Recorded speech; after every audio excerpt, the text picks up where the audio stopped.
Hello, hello, bonjour à tous et bienvenue dans cet épisode 5 du Pauvre Cast, le seul, l'unique, le véritable Pauvre Cast que je fais avec mon ami, l'immense Fred. Comment ça va mon pote? Salut à tous, salut Harold, ça va bien, ma foi ça fait super longtemps qu'on n'a pas enregistré. Ça fait très très très longtemps, je crois que la dernière fois qu'on a enregistré ça devait être en septembre et puis il paraît qu'il y a eu une pandémie ou un virus qui fait qu'on ne pouvait plus sortir. Apparemment, ouais. Voilà. D'ailleurs, ça a changé quelque chose à ta vie? Professionnellement, oui. Professionnellement, Je vois, il bref, y a quoi, quand même eu, de gros changements. Changement, changement de statut? Non essentiel? Non essentiel, ouais. Non essentiel, non important, non visible. Mhm. Donc voilà, Minorité visible, t'es non visible, non ça visible. compense. Quelque part, ça compense et c'est une belle revanche pour toi. Mm. Tu peux être fier. C'est Ça, mon heure cool. de gloire enfin. L'avantage, c'est qu'on a pu regarder plein de trucs, bien sûr. Ouais. Et par contre, le problème de ne pas avoir enregistré avant, c'est qu'on a énormément de retard. Ça va être un peu fouillé, un peu brouillon, on vous le dit directement. Oui. On a les questions philosophiques. Merci d'ailleurs pour toutes les réponses. À chaque fois, c'est vraiment cool. Vous faites preuve d'imagination. Et je les ai pas dites. Alors, les questions philosophiques, je les dis pas à Fred avant. Pour Non, que vraiment, jamais. il soit dans le mood. Il soit surpris. Ils sont en galère. En galère. Mm. Parce que Fred processe beaucoup trop. Exactement. Donc, ouais. Ok, on commence par quoi? Question, le dernier truc cool que t'as vu, série ou film? En remontant à partir de septembre, tu veux Ouais. dire, depuis la dernière fois qu'on s'est vu, je vais pas être très original, mais je mets direct la saison 2 du Mandalorian, Ouais. que j'ai adoré. Je trouve que c'est... Oh, il y a du spoiler, hein. Par contre on va spoiler, hein, ça Oui. c'est évident. Ça comme d'habitude. Non, je trouve ça incroyable, je trouve qu'elle est même mieux que la première saison. Mhm. Je trouve que justement le Mandalorian, Mando, le fait qu'il enlève son casque plus... ça lui donne encore plus de charisme, forcément, parce qu'on voit, on voit son visage et puis on s'attache beaucoup plus à lui. La relation qu'il a avec Grodu. Grudu. Non, Grudu c'est dans Camelot. C'est moins moche et méchant aussi. Gru. Non, ah merde, à chaque fois je l'oublie. L'enfant. de Les taille. enfants, ils l'appellent bébé Yoda. Tout le monde l'appelle bébé Yoda. Gord. Ah merde, on va retrouver pendant qu'on parle. Enfin, Mm. la relation qu'il a avec lui, Ouais. je trouve que c'est vraiment, vraiment cool. Mm. Les combats sont fous. Le fait qu'il y ait Rosario Dawson, qui est l'une des 3 plus belles femmes du monde, pour moi, c'est incroyable. Voilà, et je trouve que la fin, alors là, attention, spoiler, hein, quand tu as Luke Skywalker qui arrive pour récupérer bébé Yoda, Ouais. je trouve que c'est incroyable parce que déjà tu t'y attends pas. Et en plus, ça situe l'histoire pour nous, Ouais, les fans de c'est Star clair. Wars. Parce que Mm. pour moi, c'était après, même après les épisodes 7, 8, 9. Donc j'ai vraiment adoré. Et j'y suis allé de ma petite larme. T'es insensible. Gros goût, gros goût, Gros goût. gros goût. Ouais. Alors moi, ça n'a pas fait la même chose que toi, mais c'est parce que j'ai eu Disney Plus pendant le confinement, donc j'ai enchaîné les deux directement. Ah ouais, Donc j'ai pas vu tellement la différence ouais. entre les deux saisons. Pour moi, c'était une continuité. Et franchement, j'ai super aimé. Vraiment, c'était vraiment pas mal. Pareil, le climax à la fin de la saison 2, j'étais super heureux. Les histoires en elles-mêmes, c'était bien aussi parce que c'était pas redondant. T'avais moyen de faire des trucs qui reviennent genre d'une année sur l'autre, à peu près le même scénario d'épisode, mais c'est pas arrivé. Et ce que je t'ai dit succinctement la dernière fois qu'on s'est vu, c'est que j'étais super content qu'il y ait une fin à cette histoire. Donc, pas pour l'histoire, pas pour le Mandalorian, mais vraiment que là, la boucle elle est bouclée. Ils ont fait 2 saisons, alors que clairement, vu comment les gens aimaient Grogu, Oui, gros goût. ils auraient pu étirer le truc super longtemps. Maintenant, ils ont dit non, je le fais en 2 fois. Ouais. Et encore une fois, ça montre que Jon Favreau, il est vraiment Mais au-dessus de c'est tout le monde. ouf. Et c'est surtout, c'est vraiment une preuve de qualité quand t'as une saison qui s'arrête. Mm. Et au dernier épisode, tu peux te dire, bon bah voilà, si la série s'arrête comme ça, Mm. c'est très bien. Si t'as une saison 3, parce qu'il y aura forcément une Ouais. saison 3, on attend aussi quoi, ce qui va se passer. Et forcément, il y a un truc, justement, je parlais de Jon Favreau qui a fait la série, c'est la place faite aux femmes dans le Ouais. Mandalorian qui est très très très importante. Et j'ai pas souvenir mis à part, on en revient toujours à ça, mis à part Buffy contre les vampires, d'une autre série où les femmes ont le lead aussi comme ça, aussi important. Ouais. Donc, bon, le Mandalorian reste un homme, mais Rosario Dawson qui est une Jedi, voilà, Cara Dune, les autres Mandalorians, tout ça ce sont des femmes, et c'est très très important cette série, et je trouvais ça vraiment cool pour le coup. Ouais. Et c'était pas... je trouvais que c'était pas lancinant dans le sens où on met des filles pour dire qu'il y a des filles, tu vois, c'est vraiment très bien écrit. Ouais. On verra plus Cara Dune. C'est ce que j'allais te dire. On verra plus. Alors, et c'est vraiment dommage parce que c'était un personnage qui était ouf. Vraiment badass. Pour situer, c'est pour ça que je regardais son nom sur le téléphone, elle s'appelle Gina Carano. Ouais. Gina. Et donc elle jouait Cara Dune, donc le sidekick du Mandalorian, vraiment badass. Ouais. Elle s'est fait virer de la série pour des théories complotistes et puis des posts, surtout au moment de l'élection. Arrêtez de lire QAnon, ça sert à rien de lire QAnon. Et puis je comprends pas quand t'as un certain niveau de notoriété, pourquoi ça prend pas juste à fermer ta bouche. Exactement. Il y a ça déjà. Parce qu'ils allaient développer un spin-off autour de son personnage. Ah ouais, carrément. Donc, sur une série que sur Cara Dune. Donc, tu vois, puis t'aurais pu te dire, tiens, ça va être un nouveau, un peu Xena la guerrière, mais en mode Cara Dune, ça aurait été super cool. T'as Sam, tu sais que ça marche bien, que les fans t'aiment, et tu dis de la merde. Ouais. Alors, évidemment, chacun a le droit de penser ce qu'il veut, mais tu sais que tu peux pas dire tout ce que tu penses, tu vois. Donc, ouais, je pense qu'elle est quand même bête, et puis surtout, mais où est l'entourage? Tu vas pas me dire qu'elle a pas un attaché de presse qui lui dit pas mais ferme ta gueule, prends le contrôle de ton Instagram, tu ne dis plus rien. Donc c'est vraiment une grosse interrogation. Mais apparemment, ils l'ont viré, ils avaient décidé de la virer depuis longtemps, et sa sortie sur les juifs, là, ça a été le pompon. Donc je sais pas. Je sais pas ce qu'ils vont faire, s'ils vont tuer le personnage, sachant que c'est du Disney+, ça m'étonnerait. Moi je pense qu'ils vont remplacer l'actrice tout simplement. Oui, ou sinon ils sont peut-être pas obligés de le renouveler parce que c'est une autre histoire après. C'est vrai qu'elle est, puis bon, elle est beaucoup moins présente dans la saison 2 que la saison 1, elle peut très bien disparaître aussi, c'est possible. C'est possible. Yes. On reste sur Disney+. Ouais. J'ai regardé une série qui s'appelle Inhumans. C'est sorti, je crois, vers le début. C'est une série Marvel. Où c'est les Inhumains. Ils habitent sur la Lune en fait. Ok. Et il y a une histoire tellement bateau. Il y a un roi. Ils ont tous plus ou moins des pouvoirs. Il y a un roi. Il y a son frère qui veut prendre le pouvoir.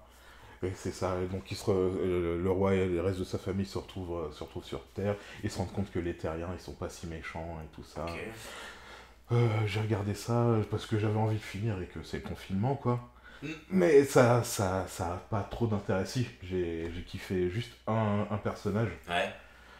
Lockjaw, c'est un bulldog. Je vois pas du tout ça. C'est un bulldog énorme, un bulldog anglais énorme. C'est vrai. Et tu sais que je suis amoureux des bulldogs anglais, donc c'est juste pour ça. On parlera de ton tatouage sur la cuisse une autre fois. La prochaine fois, voilà. Voilà, donc non. Je te le recommande pas. Vraiment, mais c'est tout public ou c'est totalement tout public. Les enfants peuvent regarder. Ah oui, le pouvoir le plus impressionnant, c'est celui du roi qui ne parle pas, parce que s'il parle, en fait, il explose tout ce qu'il y a en face de lui. Ah, c'est pas mal ça. Ouais. C'est pas mal, ça j'aime bien. Ok. Non, Inhumans, non. Ouais. Moi, alors sur Disney+, et j'ai pas fini parce que je suis à la fin de la saison 2, je fais The Strain, qui est l'adaptation d'un livre que moi j'avais lu, qui s'appelait La Lignée, écrit par Guillermo del Toro. Et la première saison est d'une fidélité par rapport au livre, j'ai rarement vu ça. Saison 2, ça commence un peu à partir en couille, donc c'est un peu dommage. Mais alors la lignée, ça se passe dans notre monde à nous, en plus en pleine épidémie, je trouve que c'est intéressant. C'est l'histoire d'un mec qui s'appelle Ephraim Goodweather, qui est docteur au centre de recherche des maladies de New York, c'est lui le patron, et on le contacte en lui disant voilà, sur le tarmac, il y a un avion qui vient de Berlin, il est juste là, on sait pas d'où il vient, machin truc, et tout le monde a l'air mort à l'intérieur. Donc ils savent pas si c'est une épidémie, mais ils prennent pas de risque, ils l'envoient lui dans l'avion pour voir, faire des prélèvements avec son assistante. Effectivement, tout le monde est mort. Et puis là, d'un seul coup, t'en as 4 qui se réveillent. T'as 4 personnes qui se réveillent. Et surtout, ils trouvent un putain de gros cercueil dans l'avion avec de la terre, machin truc. Enfin bref. Et en fait, t'apprends que c'est un vampire qui est arrivé d'Allemagne, qu'on a fait venir. Alors, je dévoile pas toute l'histoire, mais c'est vraiment incroyable. Et c'est vraiment une redécouverte du vampire, parce que c'est pas les histoires de canines, machin truc. Ils peuvent marcher au soleil. En fait, c'est un dard qui te sort de la bouche comme Je ça. suis un grand malade, je l'ai vu il y a des années. The C'est Strain. c'est les Strigoi. Et Strigoi. Ah mais oui, oui, Strigoi. oui, d'accord. Exactement. Donc bah là, ils l'ont mise sur Disney+, tu vois. D'accord. Oui, la série est pas récente, hein, elle a une dizaine d'années, je pense. Mais tu l'avais fait en entier? Non, j'ai dû m'arrêter à 2 saisons parce que ça m'ennuyait au bout d'un moment. Ouais, bah là, je sens que ça tire. Mais la première saison était tellement adaptée, enfin tellement fidèle au livre, c'était bluffant. Et effectivement, là, il y a des trucs, tu te dis. Bah, je sais pas si tu te souviens, mais il y a la mère, donc l'assistante du docteur là, qui s'appelle Nora, sa mère a un Alzheimer. Ouais. Tu sais, au début, elle est avec eux, machin truc. Et forcément, c'est super casse-couille à gérer, parce que tu essaies de t'enfuir, de pas te faire choper par des vampires, et en même temps, tu dois gérer ta mère qui a un Alzheimer qui comprend plus rien. Et ils sont pas fait chier dans la saison 1, ils l'ont buté direct, alors que normalement, elle va au bout de l'histoire des 3 livres, tu vois. Donc il y a vraiment plein de moments où ils se retrouvent en galère, notamment quand ils vivent sous New York, parce qu'elle, il la perd, machin truc. Ouais. Et là, je me suis dit, ah, ils l'ont buté. Alors c'est vrai qu'elle est chiante. Le personnage est chiant, mais il est nécessaire dans la donc ça. Et là, tu vois, ça manque dans la saison 2. Ça manque. Donc je sais pas jusqu'où ça va aller. Et puis surtout, il y a un espèce de chanteur une espèce de Marilyn Manson copycat, je sais pas si tu t'en Je me rappelles. souviens de ce personnage. Et bah normalement, le maître, il prend son corps, tu vois. Et là, pour l'instant, il est toujours en maître des vampires, donc monstrueux. Je sais pas s'il va le faire après. J'ai des vagues souvenirs, j'ai pas envie de continuer. Ok, d'accord. Donc voilà, bah moi c'est plutôt une série que je conseille jusqu'à la saison 2. Est-ce que toi t'as l'air de confirmer? Ouais. En tout cas, ça reste intéressant dans l'approche vampirique du truc, où vraiment c'est pas du tout pareil que d'habitude. Donc ça, les amis, vous pouvez y aller, au moins la première saison, les yeux fermés. Et puis, puisqu'on reste sur Disney+, c'est l'occasion de dire qu'ils ont mis tous les Scrubs.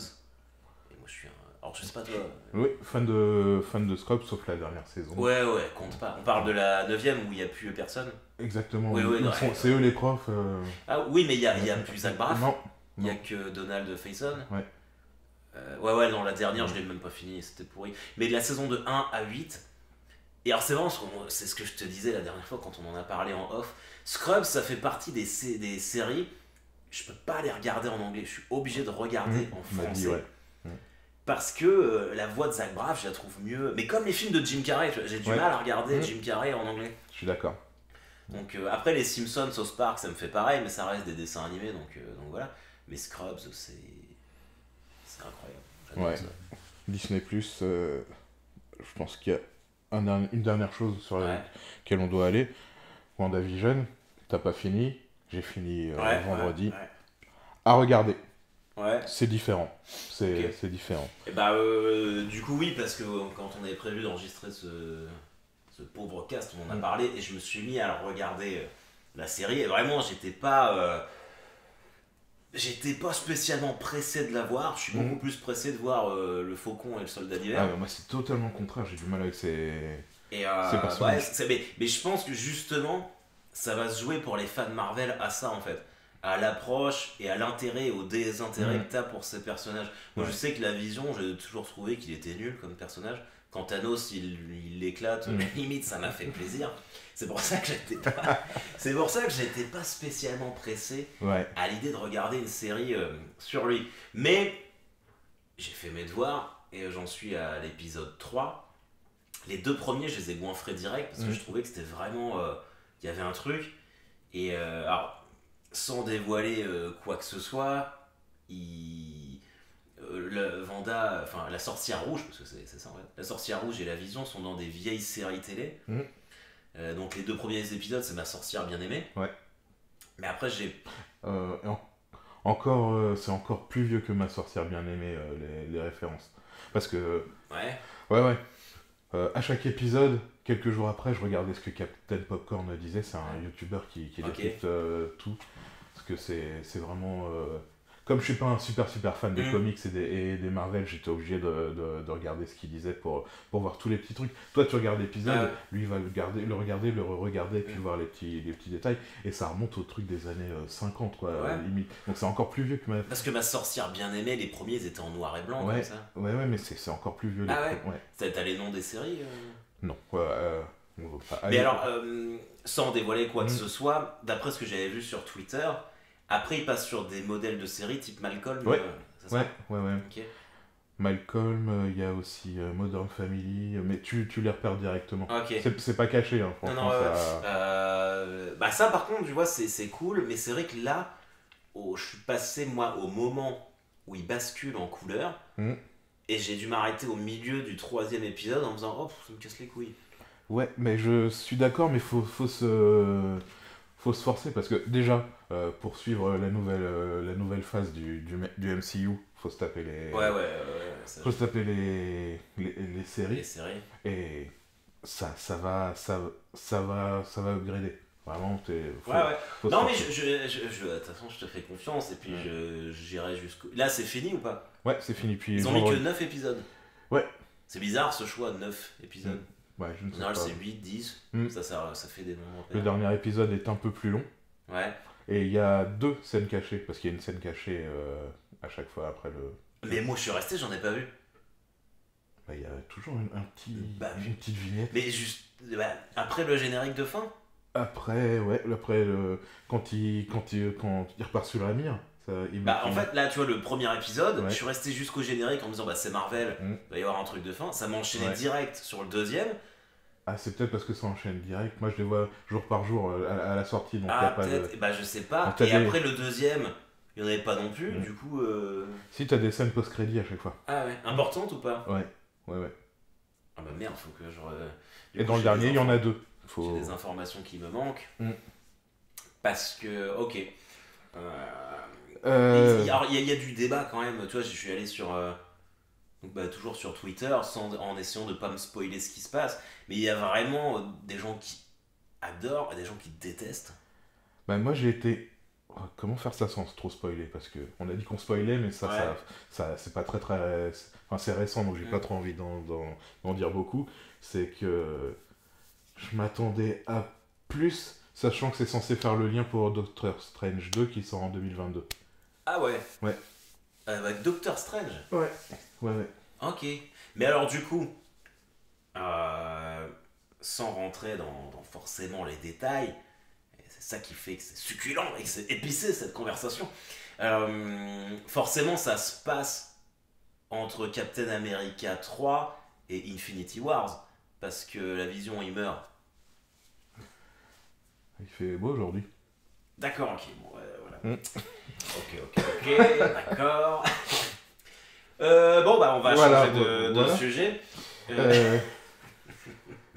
T'as parlé de séries qui revenaient sur Disney+. Ouais, J'ai changé de plateforme, je passais sur Canal+. ok. Transition, Transition, plus. Qu'est-ce qu'on est bon. Plus, ça fait moins. Moi, c'est... Non, moi, c'est sur Canal+, ils ont mis l'intégrale des saisons de Parks and Recreation. Ah ouais. Et tu sais que ça, c'est ma série préférée. je Il y a sais. 2 écoles, il y a The Office, Ouais. encore The Office US et UK, Il y a des déclinaisons. et Parks and Rec, et moi, je Ouais. suis un fan absolu de Parks and Rec. Mais moi aussi. Mm. Je suis complètement d'accord, je trouve. Mais ils l'ont mis sur Canal+, du coup. Ouais. Je comprends pas comment cette série ne soit pas plus connue en France. Tu vois. Ouais. C'est vraiment... c'est une niche. Hein. Mm. The Office, bon, tu vois... Après, on a cet éternel débat où, pour moi, The Office, c'est la version Ricky UK de Gervais. Ricky Gervais. Il y a pas... Là, tu vois, j'essaye de me faire les The Office américains. Ma femme, elle adore. Mm. Mais si on doit comparer avec Parks et Rec, c'est même ouais. pas comparable. Non. C'est fou, quoi. Et tu t'es rejoint, il y a combien, 7 saisons? 7 saisons, ouais. Ouais. Bon, bien sûr, ça décline au bout d'un moment. Ça, Ouais, oui, mais- c'est normal, comme bien sûr, ouais. quasiment toutes les séries. Mm. Mais ça m'a fait tellement plaisir de retrouver Ouais. les Les personnages. Amy Mm. Poehler qui est Ouais, magnifique. Aziz Ansari. Et Chris Pratt. Chris Fat Ouais, Chris bah Pratt. oui, Chris Pratt. Et tu vois la transition quand il a commencé à arriver dans les Gardiens de la Galaxie, Ouais. Ah, dans tu le, vois la dans transformation les, physique. dans les dernières saisons, il revient après un été, il fait ouais, comment t'as fait pour maigrir? En gros, il a dit ouais, j'ai arrêté de boire de la bière, Ouais. mais ouais, ça, c'était tellement Ah flagrant bah ouais, contre, ouais. qu'ils ont dû trouver un subterfuge.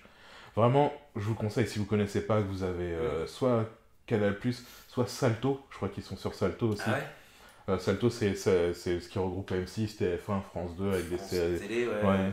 C'est un espèce de Netflix français, mais Ouais, un peu c'est ça. pourri. Enfin, Et il je me crois semble que c'est un peu ouais. naze. Je... C'est sur Ils ont Parks and Recreation Ouais, ouais. Ah, c'est pas mal. Et il y a Chris Pratt donc, qui joue Star-Lord dans Les Gardiens de la Galaxie dedans. Et d'ailleurs, j'ai appris qu'il était marié, enfin en couple avec la fille de Arnold Schwarzenegger. Oui, parce qu'il était marié longtemps avec Anna Faris. Anna Faris, ouais. Ouais. Mais il me semble qu'il a un côté un peu biblique chelou, Chris D'accord. Pratt.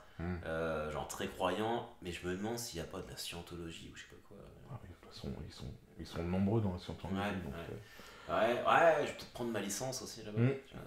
bah, c'est combien l'adhésion Je sais aussi? pas. Si ça permet de réussir aussi. Ah bah ouais, si ça peut, voilà. si ça peut aider, ça peut être très cool. Mais ouais, Parks and Rec, ça c'est cool. Si tu devais prendre une série comme ça sur une île déserte, ce serait laquelle? Parks and Rec. Ah ouais? Ouais, vraiment. Ok. Moi peut-être pas à ce point-là. Ah, je suis fan de ce mockumentary. C'est fou. Toi, c'est Buffy? Bah ouais, Buffy, ouais. Je pense Buffy et Entourage, peut-être pas loin, tu vois. Entourage, j'ai bien aimé aussi. Mark Wahlberg à la production. Entourage, mais le truc c'est que... Faut peut-être un peu leur pitcher. Ouais, bah oui, parce qu'on parle... Bah Buffy, je pense que tout le monde connaît. Entourage, c'est une série peut-être un peu plus méconnue, mais qui s'est terminée, je crois, il y a 10 ans maintenant. Ouais. T'as 8 saisons, il y a eu un film. Alors c'est pareil, ça décline quand même. Et le film... Le film est pas... non. J'ai du mal, parce que c'est comme quand tu veux dire, quand t'aimes quelque chose à ce point-là, c'est comme quand Korn, ils sortent un album qui est un peu moyen, j'arrive pas à dire que c'est moyen. Je dis, c'est différent, ils se réinventent. ça, quand on me dit ça, c'est pour dire que c'est de la merde en général. Mais non, alors, Entourage, on suit l'histoire d'un acteur hollywoodien qui s'appelle Vincent Chase, qui arrive donc de New York avec son frère et puis deux potes à lui, dont un qui est son manager et l'autre un peu son homme à tout faire. Il débarque à Hollywood et c'est voilà, lui il a un premier rôle et c'est comment on suit la carrière d'un acteur hollywoodien à travers son entourage et tous les à côté en fait. On le voit rarement tourner des films, c'est comment ils font pour s'acheter des baraques, des trucs. Alors ça peut, c'est pas une série où avec une dynamique structurelle forte dans le sens où ils ont des objectifs très forts. C'est vraiment voilà, leur vie au quotidien, la consommation. C'est plutôt une série comique. Voilà. Moi, je dis toujours que c'est une sorte de Sex and the City, mais pour mecs. Ouais, je comprends le... Je pense que c'est à peu près ça. Parce que, bon, clairement, c'est quand même plus orienté pour un public masculin, on va pas se mentir. On va pas se mentir, ouais. Et Vincent Chase, qui dans une des saisons devient Aquaman. Aquaman, ouais, saison 2. Il devient Aquaman, ouais. Et le film est réalisé par James Cameron. Ouais. Et ouais, c'est vrai. D'ailleurs, c'est une des... Pour moi, cette série-là, il faut vraiment le coup d'être regardée. C'est vraiment très cool. Jusqu'à la saison 5. La 6, elle est vraiment pas terrible. La 7, elle est très cool. Parce que du coup, l'acteur qu'on suit, Vincent Chase, qui est quand même un modèle, un bro modèle, le gars est là pour ses amis, machin truc. Bah là, il bascule dans la drogue et dans l'alcool, du coup, il devient méchant. Donc il y a vraiment un vrai renouveau. Et la 8, bah, c'est la rémission, il essaye de se rattraper, donc c'est moyen. Et puis bon, bah le film, c'est vrai que le film n'est pas dingue. Donc non, si je pars sur une île déserte, je prends Buffy contre les vampires. Dans Entourage, un personnage aussi majeur, c'est Harry Gold. Oui, l'agent, il est magnifique. Oui, c'est le meilleur personnage. Parce que, non, mais t'as raison de le souligner, parce qu'on suit la vie de Vincent Chase, mais clairement, limite, au fil des saisons, ça devient un personnage secondaire Ouais. au profit de son agent, Harry Gold, et même de son frère, Drama, Ouais. qui est Qui est incroyable. une ancienne gloire Ouais. des séries Des sci-fi. séries genre Xena la guerrière, Ouais. et il était dans une série qui s'appelait Viking Quest, Ouais. qui a été annulée au bout de 10 épisodes, je crois. Et le mec surfe là-dessus. Ouais. Et il y a un côté touchant, très attachant. Ouais. Et les acteurs, par contre, sont tous d'un niveau incroyable. Je sais que quand ils tournaient encore la série et qu'elle sortait, ils raflaient beaucoup de Golden Globe, les acteurs. Ouais. Surtout Harry Gold. Je D'accord. crois qu'il en a pris 3-4. Mm. Parce que c'est... Ouais. Et comme tout le monde, moi ça m'a fait bizarre quand Turtle l'a maigri. Ouais. Ben ouais. Mais ça, Mais ouais. je comprends pas, parce qu'il a raison de faire, enfin il fait ce qu'il veut surtout, Bien sûr. mais à chaque fois ça enlève la bonhomie au... Ça enlève un peu du personnage, Ouais. mais comme Chris Pratt dans Park and Rec, Exactement. c'est plus c'est plus le même, enfin parce que bon, on repart sur Park and Rec, mais comment il s'appelle son personnage déjà? Bien sûr, je suis un super fan, mais je me souviens Voilà, plus non, bref, nom de- mais le personnage, Ouais. c'est un mec un peu pâteau. Andy Dwyer. Ah, c'est peut-être Andy, ouais. Oh, je sais Je sais plus. plus. Mais Ouais. un peu pâteau et un peu mec next door, tu vois, que Ouais. tu peux avoir, qui est Un dad bod, machin truc. C'est ce qu'on fait un mec un peu attachant, parce qu'il est un peu foireux. Quand Chris Pratt, il passe en mode gardien de la galaxie Jurassic World, Mhm. complètement fine, Ouais. en mode JQ, couverture JQ, Mhm. bah, ça casse ce personnage un Oui. peu pathos, parce que forcément il y a du muscle, il y a plus de confiance, il y a plus Mhm. d'assurance, ça commence à froncer les sourcils, C'est vrai. et ouais, ça tue quand même un peu les personnages quand ils font ça. Mais en même temps, enfin, c'est là où est-ce que tu dois dissocier l'acteur du personnage, parce que bon, le mec il a quand même sa vie à côté. Ouais. Bah, c'est surtout vrai pour Turtle, tu vois. Mm. Donc, mais voilà, ça reste des séries incroyables. Et puis oui, non mais Buffy, je pense que je garde ça. Ouais. D'ailleurs, t'as vu les révélations sur Joss Whedon ou pas du tout? Ah oui. Bah ça avait commencé avec Ray Fisher dans Justice League, oui. Ray Fisher qui jouait le rôle de Cyborg. Ouais. Ou qui a eu un gros problème avec la prod, il a balancé plein de trucs, des histoires de mauvais traitement des acteurs, des histoires de racisme, et puis la parole s'est libérée sur Joss Whedon, et ça s'est enchaîné sur les acteurs qui étaient dans Buffy.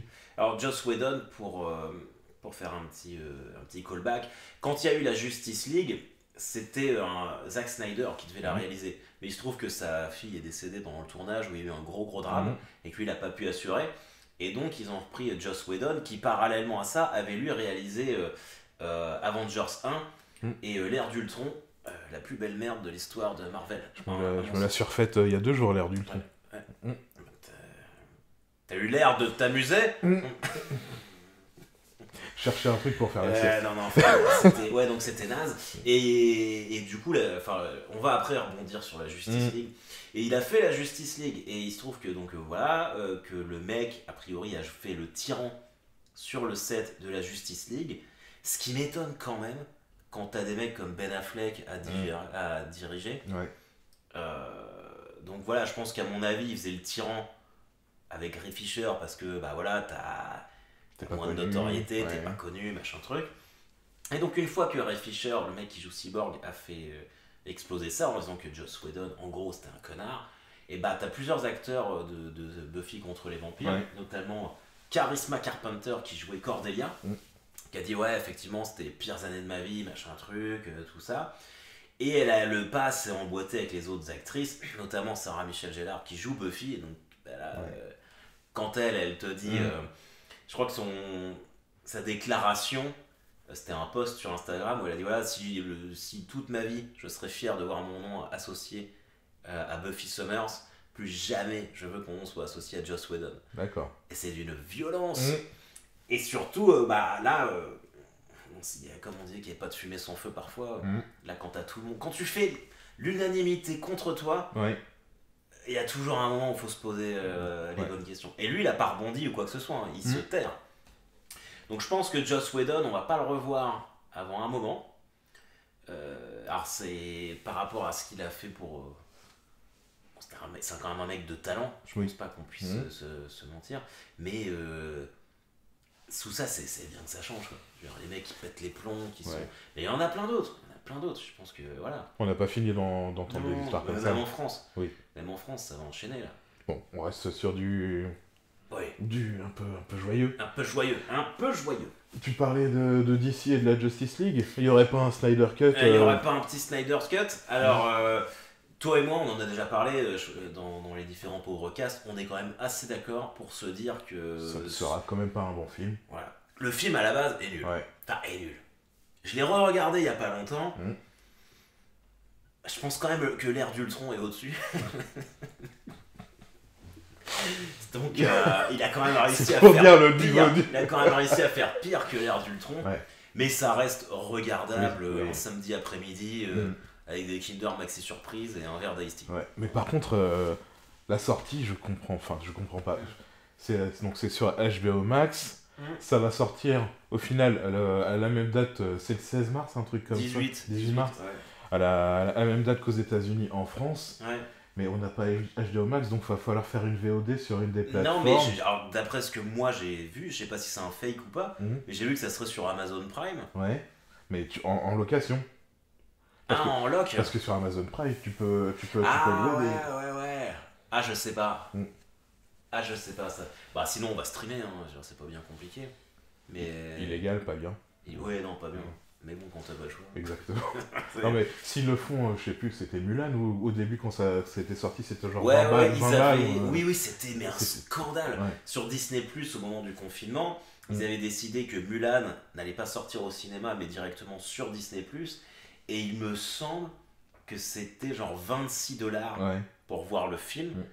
Et après, tu l'avais pendant un an. Oui. Et sincèrement, Mulan, le film, on l'a regardé avec ma fille, ça vaut aussi. pas $26. Non. C'est clair et net.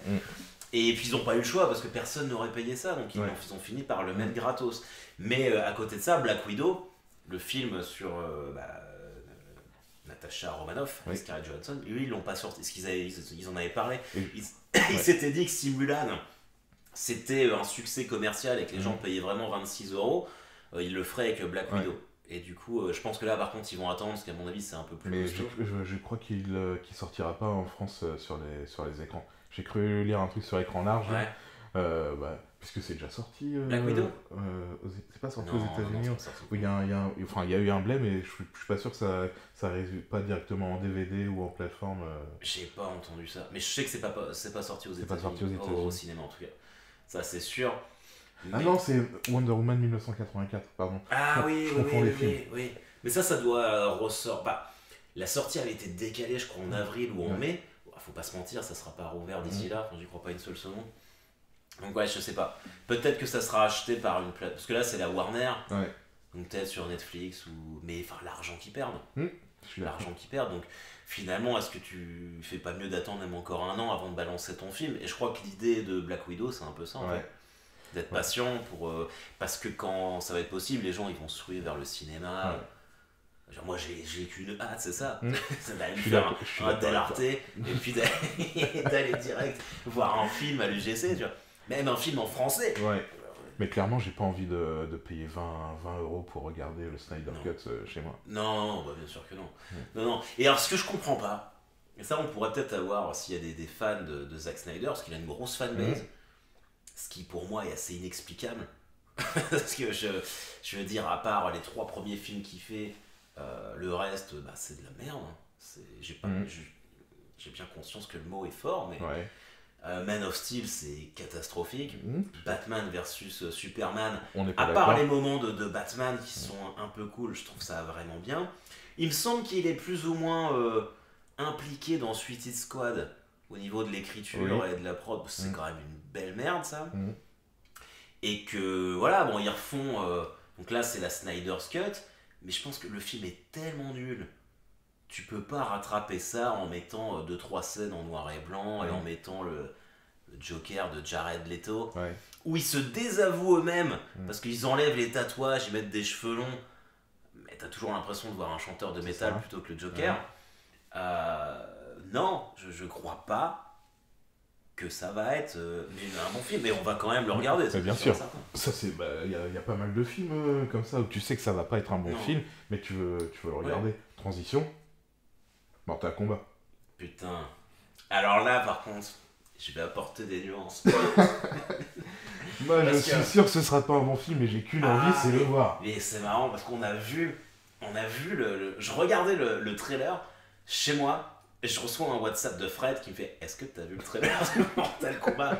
Je suis en train et Fred me fait ça a l'air tellement nul, j'ai tellement envie de le voir. Donc ça directement je pense qu'on se fait une soirée où on regarde tous les deux. Mais c'est obligé. Mais pour moi en fait Mortal Kombat ça c'est obligé que ce soit nul. Genre, si c'est bien t'es déçu en fait. Oui. Et je pense que l'attente elle est moindre parce que ce sont des mecs pas connus, parce que t'es là, c'est un truc, on savait même pas que ça se faisait. Ouais. Donc tu peux pas être déçu en regardant Mortal Kombat. Comme certains, bon nombre, vont être déçus en pensant que Zack Snyder va leur sauver la Justice League. Oui, je suis d'accord. Je pense que, bah, ou eux ou nous, il y a des gens qui vont tomber de très haut. Ça va faire des victimes. Ouais. Mais Mortal Kombat, déjà moi, le premier avec Christophe Lambert, je l'adore, je le regarde souvent. Pareil. Parce que. Mais même Street Fighter avec Van Damme, j'adore. Moi Oui, c'est pas des bons films, mais c'est le nanar que t'aimes regarder. Et on l'a regardé avec mes enfants, on s'est fait une soirée raclette. Mon épouse était partie, on s'est fait une soirée raclette avec Street Fighter, Mortal Kombat. Et ils étaient comme des dingues. Ouais, c'est normal. Ils étaient comme des dingues. Donc non, ouais, j'adore ça et ouais, j'ai vraiment hâte. Il sort quand Mortal Kombat? Je ne sais plus. On va regarder ça. Ouais. De toute façon, ça va bientôt être l'heure de faire la question philosophique. Exactement. C'est quoi le dernier film que t'es allé voir au cinéma? C'est une excellente question. C'est quoi le dernier film que je suis allé voir au cinéma? Je me souviens du dernier concert que j'ai vu, mais le dernier film, c'était quoi toi? Ça se trouve, ça va me parler? Moi, c'est les Trolls, je crois. Et juste avant, c'était Tenet, le dernier vrai film. Tenet d'ailleurs, on n'a pas fait de pauvre cast sur ça. Tu l'as vu? Je l'ai pas vu, j'ai jamais vu. Ouais. J'ai jamais vu et les retours que j'en ai m'encouragent pas à me motiver à le regarder. Je l'ai vu, je suis sorti, je me suis dit, il a cassé mon tête. Vraiment, Christopher Nolan, il a cassé mon tête. Et quand généralement je comprends pas un truc, je vais voir Captain Popcorn, parce qu'il décrypte. Je suis allé voir Captain Popcorn, j'ai pas compris ce qu'il a dit. C'est trop dur. Il faut le voir. Faudrait que je le vois. Par contre, pour revenir, pour conclure, parce que c'est quand même pas mal, sur Mortal Kombat, j'ai trouvé la date de sortie, mais surtout j'ai trouvé des informations intéressantes. C'est une adaptation de Mortal Kombat, et a priori, c'est Midway qui a fait le jeu qui produit le film, donc ça peut être cool. Il sort en 2021 en Tchéquie. C'est ce qui est marqué. Donc, d'accord. Bah, ça en dit long sur la qualité du film. Ouais. Non, j'ai absolument aucune idée du dernier film que j'ai vu au cinéma. Bah, si un jour t'as moyen de voir Tenet, regarde-le parce que quand même ça casse la tête, mais c'est un truc à voir. Ouais. Et la première scène, la bande originale, la première scène là, dans l'opéra, c'est génial. Vraiment. Mais alors, c'est vraiment ça refait écho à ce qu'on disait sur Zack Snyder. Moi, les Christopher Nolan, je suis en retard. Mais volontairement, tu vois, genre Dunkerque, Interstellar, je les ai pas regardés, alors que c'est sur Netflix. Ouais. Mais Christopher Nolan, pour moi, c'était un dieu vivant. Après Batman, Inception. Et après, quand j'ai vu qu'il était producteur de Man of Steel de Zack Snyder, machin truc, ah non, ça m'a tellement plombé que du coup, je vais mettre un peu de distance entre lui et moi. Mais il faut que je le fasse. Dunkerque, c'est différent. Moi, j'ai pas aimé parce que, sans spoiler quoi que ce soit, j'aime pas quand c'est... Caméra embarquée comme ça? Non, quand c'est une scène vue par différentes personnes. J'aime pas. Ah ouais. Bah dans Pulp Fiction, t'as beaucoup de trucs comme ça aussi. T'as des histoires qui... Ah ouais? Moi, j'adore. Bon, on va se faire la question philosophique, parce qu'on a pas mal baragouiné. Voilà, j'espère que vous avez passé un bon moment. N'hésitez pas à nous dire ce que vous pensez de tout ça et à donner votre avis, surtout. Et à vous abonner. Clic, et à liker, et on partage. Alors, allons-y. Je te lis les questions qu'on a eues. Ok. Et à la fin, tu me dis c'est laquelle tu préfères. Sur quoi je vais bugger? La plume est-elle plus forte que l'épée? Ok. Qui sommes-nous? Malherbe en Ligue des Champions, ça je peux déjà dire non. Et comme ça c'est réglé. A-t-on encore le droit de rêver? Parce que si j'aurais pu mettre Malherbe en Ligue des Champions, et a-t-on encore le droit de rêver? Voilà, donc on va faire la plume est-elle plus forte que l'épée? Qui sommes-nous ou a-t-on encore le droit de rêver? Et merci pour vos questions. Merci beaucoup. Qui sommes-nous? Qui sommes-nous? Ok. Mm. Qui sommes-nous? Moi, personnellement, je pense qu'on est plusieurs personnes. Mm. Celles que l'on est vraiment, celles qu'on veut faire transparaître aux gens, et celles que les gens perçoivent de nous. Minimum, je dirais minimum. Ah, je suis assez d'accord avec ça. Je suis assez d'accord avec ça. Alors moi, du coup, la question, parce que toi, c'est vrai que tu l'as pris d'un point de vue individuel. Tu sais, moi, je me dis, qui sommes-nous globalement? Mm. Et c'est comme ça que je la voyais au premier degré. Euh, qui sommes-nous? C'est parce que je suis plus individualiste que toi. Peut-être. Ouais. T'es un Cristiano Ronaldo. Même physique. C'est ça. Qui sommes-nous? C'est vraiment une bonne question. Je pense que personne n'a la réponse. Personne ne peut se dire, je me connais parfaitement, je Non. sais comment je suis, Non. je ne peux plus me surprendre. Et si t'as ça, c'est que tu te connais pas bien, je pense. Mm. Après, qui sommes-nous en tant que quantité humaine? Je pense que là, c'est la bonne période pour... D'ailleurs, c'est probablement pour ça qu'on nous a posé cette question. L'interrogation de qui on est en période de pandémie mondiale, Mm. où les libertés sont quand même assez restreintes, Ouais. nous en apprend sur nous-mêmes. Et moi, je trouve que on est plutôt une espèce organique qui se comporte bien. Je trouve qu'on fait globalement tous beaucoup d'efforts pour protéger les autres. À part, évidemment, tu auras toujours des brebis bien sûr. galeuses. Mais je trouve que tout le monde joue le jeu dans le monde entier. Voilà, tout le monde a pris... Donc il y a quand même... Moi, qui sommes-nous? Je dirais que nous sommes des espèces organiques qui, en ce moment, essayent de se raccrocher à leur instinct de survie. Mais que, en même temps, les bas instincts mercantiles et ce besoin de consommer à outrance, que ce soit avec l'argent ou les ressources naturelles, est toujours là. C'est vraiment la tare de l'homme, ça, je pense. Et tu parles en cette période ou en général dans notre société actuelle? Parce que la consommation, je pense que c'est aussi pour combler un vide. Ça fait un an qu'on ne peut rien faire, Bien sûr. quasiment rien faire, donc ça te permet aussi de donner un petit peu de consistance à ton existence. Oui, bien sûr, ouais. Mais en même temps, les gens, a priori, épargnent beaucoup plus. Ouais, je pense que ça a duré au début et puis que, Maintenant, les gens se font plaisir. Amazon, Oui, ils sont bien. D'ailleurs, ils vont ouvrir un truc à Caen, là, j'ai vu ça. Oui. Mais, ouais, je sais pas. Je pense quand même qu'il y a un truc. Parce que si on parle de consommation, tu vois, on consomme des ressources de la Terre plus que ce qu'on devrait. Ça, on est Mais d'accord. on s'en branle.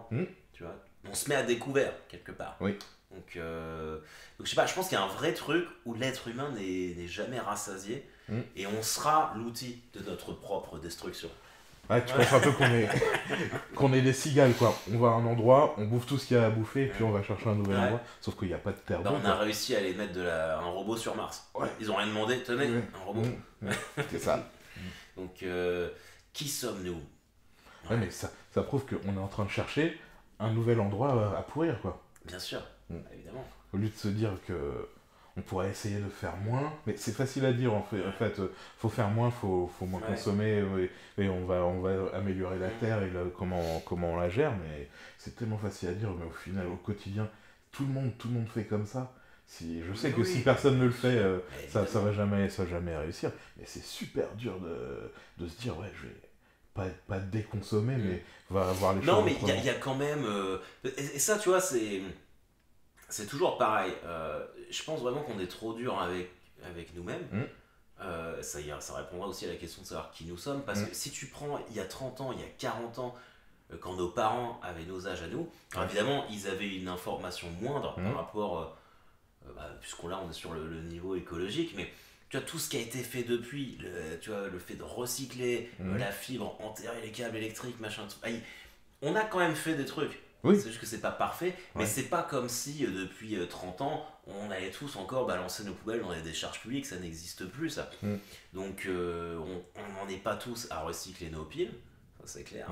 Mais je trouve que ça progresse et qu'il faut pas être trop dur avec soi-même, sinon voilà, nous on fait ce qu'on peut.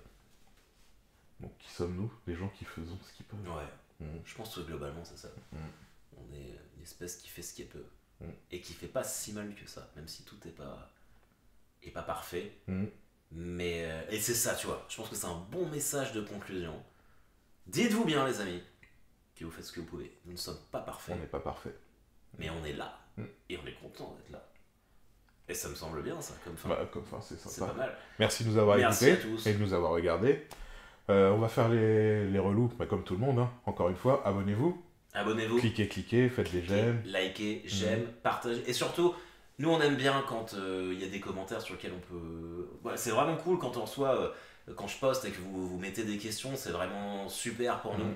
Au moins on se prend pas une crampe. Ouais, c'est clair. Ça c'est cool. Ouais. Et puis de savoir que vous partagez quand les théâtres rouvriront et qu'on sera à nouveau visible. C'est cool aussi quand vous venez nous voir, boire des bières et qu'on parle du pauvre cast. Ça nous fait très plaisir et puis ça nous encourage à continuer. Alors, c'est vrai qu'il y a eu un gros laps de temps. Ouais, on n'est pas parfait, on n'est pas régulier. On n'est pas parfait, on n'est pas régulier, mais on fait ce qu'on peut. Exactement. Ok, salut mon pote. Allez, À ciao. bientôt.